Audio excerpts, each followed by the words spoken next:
Sinasabi ko, yung youngest daughter namin, hindi nga ganun yung pwede na. They got to an age na pwede na. Yan.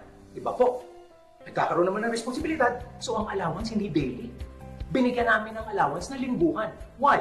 Because they have to budget for the week.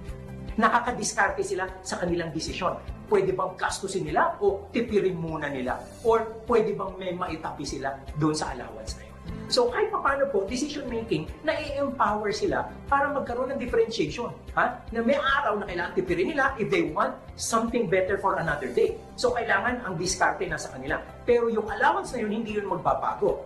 Okay? Very important po pag medyo kinapos yan, pag Huwebes o Biyernes, hindi yan nadadagdagan. Pagkakasyahin mo yan. So, very important at naintindihan po nila, maliliit pa lang sila, na they can actually do something with money. Okay? So, that being said, ano na ito ngayong mga values na pinag-uusapan natin? First, value, very important, the value of money itself. Di ba? Lagi pong nakikita natin ito sa mga libro, sa